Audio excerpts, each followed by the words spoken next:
Afin d'assurer une facilité dans la gestion de la dépense publique et anticiper aux éventuelles difficultés, le ministre des Finances, Luc-Paul Motazé, a procédé solennellement ce jour au lancement de la traditionnelle cérémonie de budget de l'État du Cameroun au titre de l'exercice 2022. Et c'est la capitale de la ville lumière, chef-lieu de la région du Nord, qui a ainsi eu l'honneur. On honorait à ce grand rendez-vous du 5 janvier 2022. Gestionnaires, ordonnateurs de crédit et l'ensemble des acteurs de la chaîne de développement du pays de Paul Biya. Ils sont venus écouter, discuter sur les stratégies efficientes pour bien exécuter et contrôler le budget de 2022 sous les rails depuis le 1er janvier avec la publication du journal de projet, tout comme les autorisations de dépenses. Avant de passer au budget 2022 déjà positionné, les responsables centraux des finances, douanes, impôts et trésors ont dressé chacun le bilan de l'exercice écoulé et c'est dans la perspective de voir ce qui n'a pas marché et d'envisager d'autres méthodes plus efficaces pour l'exécution optimale du budget 2022. Occasion idoine d'échange. C'est une occasion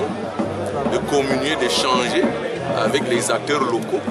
les sensibiliser sur les attentes de l'État, recueillir aussi leurs doléances et leurs préoccupations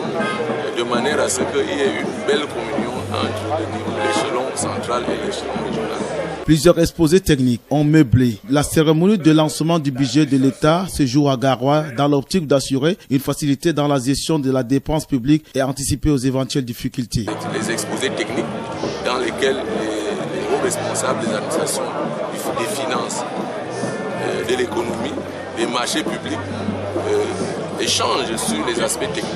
de la mise en œuvre du budget. Après le bilan dressé, les orateurs du jour ont enfin abordé le budget de l'État pour l'exercice 2022, dont l'enveloppe se chiffre à la somme de 5 752,4 milliards de francs CFA contre 5 480,4 milliards en 2021, soit une augmentation de 272 milliards. La région du Nord s'en sort avec 37 milliards, dont 21 en gestion centrale, dédiés au parachèvement des projets dans le domaine de la santé, des infrastructures, de l'agriculture et 16 milliards pour l'investissement. Les grands projets engagés dans le cadre de l'organisation de la Cannes Total Énergie 2021 dans la région seront parachevés, en même temps que l'on va démarrer des nouveaux chantiers contenus dans la stratégie nationale de développement 2020-2030. Il s'agit de la construction et de l'équipement de l'hôpital de référence de Garoua, l'acquisition des mobiliers hospitaliers pour la mise en service du centre hospitalier de référence de Garoua, les travaux de bitumage de la route Guidji-Bata-Pareil dans le Mayorais, sur la nationale numéro 13, la poursuite de l'aménagement des périmètres agricoles, la reconstruction d'un pont et ses accès sur le Mayo Pichumba et la réhabilitation du système d'addition d'eau de lac d'eau. Occasion faisant, le MINFI, dans son allocution, a félicité la région du Nord pour ses prouesses en ce qui concerne la réalisation qu'il a eu parmi les meilleurs en matière d'investissement public. Ces belles performances sont la preuve de la bonne maîtrise des procédures pour les différents acteurs de la chaîne d'exécution du budget et traduit le professionnalisme et le patriotisme des prestataires reconnus que je tiens à féliciter, souligne le ministre des Finances, qui par la même occasion a demandé aux participants de ne pas s'arrêter en chemin, mais de faire encore mieux.